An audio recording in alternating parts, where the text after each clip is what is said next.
good day today. It's Tyler and Keith and the Game Pulse here. Gamescom is going on over in Germany, and today Sony and Microsoft, but Microsoft did theirs at like 4 in the morning. But Sony did their conference, and we're here to talk about it, share our thoughts on it, share some news on things that got announced. There's a couple of really major things, some really cool things, and so first of all, they started off with some PlayStation 3 stuff. They announced that they showed a Gran Turismo trailer, Gran Turismo 6, and announced that it's coming out December 6th. So that's pretty cool. I mean, that game looks cool, but yeah. What else? Then they talk about how there's a Little Big Planet hub. I guess it's like a free-to-play Little Big Planet. You can make stuff, play stuff. That's kind of cool. That's for the PS4, right? PS3. Oh, that's for the I think. Alright. At least that's what is on here. But it would be cool to brought it to the PlayStation. That would certainly help their launch. But you know, that's kind of cool. And then they announced that there's a Gran Turismo film being made. And then they got to the Vita. And they announced that the Vita is getting a $50 price cut. It's now $200. They announced that a 12GB PlayStation 3 is going to be out in North America. Yeah. And then they talked about some Vita games. They said that Borderlands 2 is coming to the Vita, which is kind of cool. I don't know how they're doing that. Game's just so big. But if you're a Vita owner, that's awesome. They announced a bunch of weird games like that. What was it? That Murasaki Baby.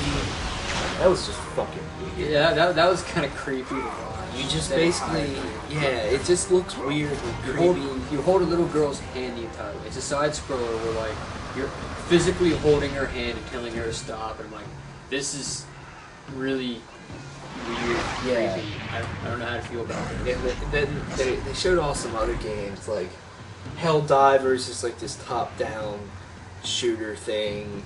Rhyme, I didn't understand that one. Everybody's Gone to Rapture, which another game about the end of the world. Yeah, I mean, it could be interesting, but they didn't really show anything. The trailer was just someone typing on a computer. Alright. Big Fest is you get to take an unsigned band and make them the biggest band in the world. I don't know how the hell. Like,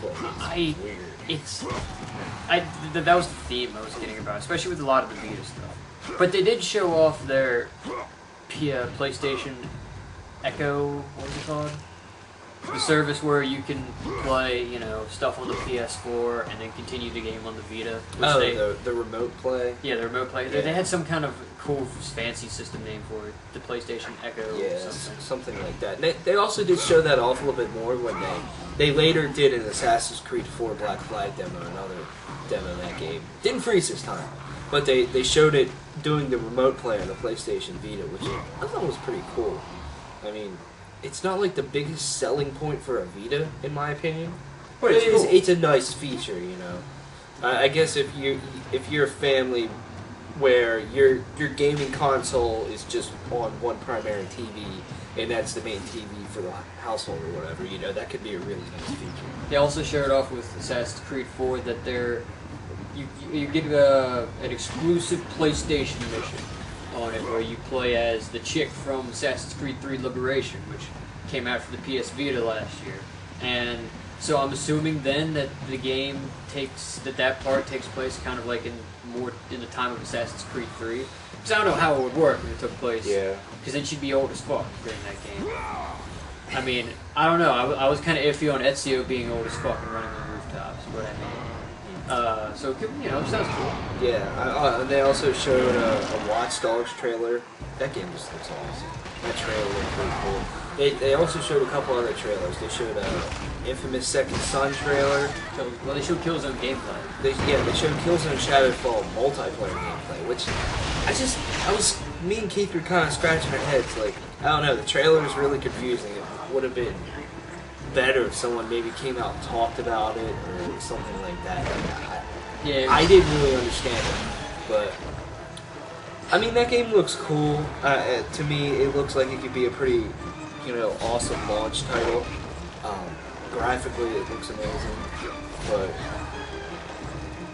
it might be a little too similar to Killzone 3. Yeah, I honestly think it doesn't look too much better than Killzone 3. At least in my honest opinion. Yeah. Like, I feel that the game could... It looks really good, but it could look a lot better. Because the PlayStation 4 is more powerful. But, like, maybe it's one of those games that you just gotta play to really see what it's all about. They spent a lot of time talking about indie games, which... Personally, in my humble opinion, I don't really care too much about many indie games. I'm not too big on it, but I mean, it's cool that they're reaching out to those developers that are small, want to put their games out, and there's people that enjoy stuff. But yeah, with the indie games, like I'm getting more into playing some indie games. Like I'm playing a lot more. I mean, I've just recently downloaded State of Decay, which I guess is technically an indie game. And then, like, you know, I've played all kinds of those like, little fun games that you play on the computer. So, I mean, like, but none of them really caught my attention. Like, when they started talking about indie games, I was hoping they'd talk about Outlast. Or a game like that, a game that would capture my attention. They really didn't mention it.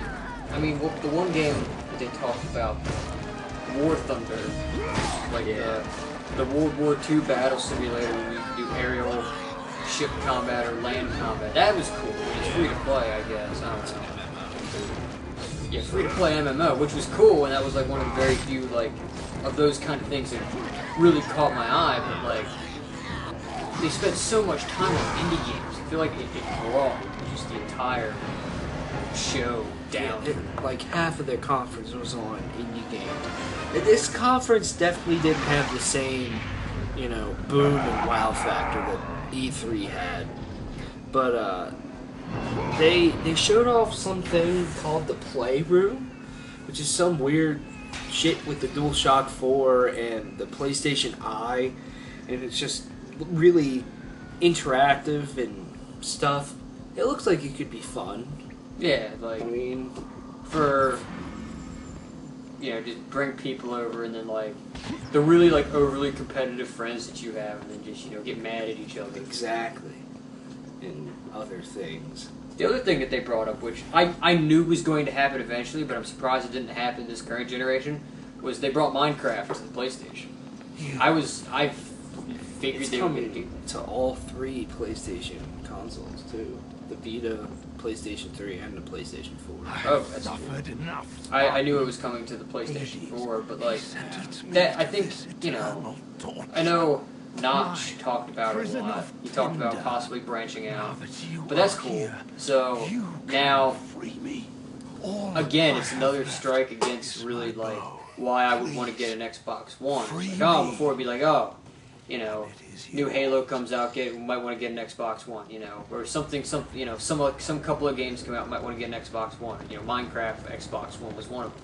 Now that I can get it for the PlayStation, it's like, oh, well, I've been kind of set on getting a PlayStation for a while, and now it's probably more likely going to happen. So yeah.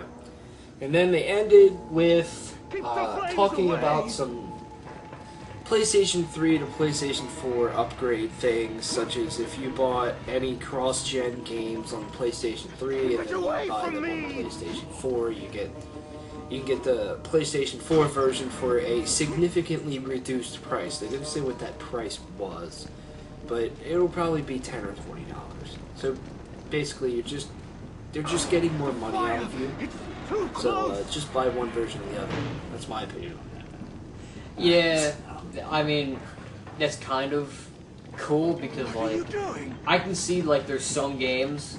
Well, I don't have a PlayStation 3. This kid does, but there's some games where like, especially with PlayStation, I want to get both versions in a way.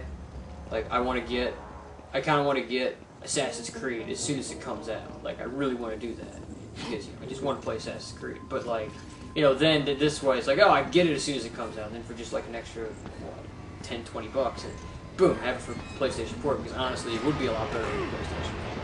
But I can still see that. It's like, you know, just hold out for another couple weeks and boom, you know, you save, again, $10, $20. Yeah. And then they ended with the PlayStation 4 release date, which is November 15th. In North America, and November 29th in Europe. So, woo! Mark your calendars, people. That's what? A little over, I can figure this out, 3 months away. A little over 3 months away. It's pretty cool. Microsoft didn't say anything there, but maybe they'll backtrack and they'll release were something. right to curse Again, they'll be like, oh, guess what? We were going to release, late November, but now we're going to release early November because we're gonna release tomorrow. If they did that, Yeah. they'd probably be stupid. So overall, I mean, Sony's conference was okay. They had some cool things. Wasn't as exciting as before. Could have been a lot better, I guess. They did hint at Media Molecule and Naughty Dog are now working on PlayStation 4 games, and that every single one of their development teams is now working on a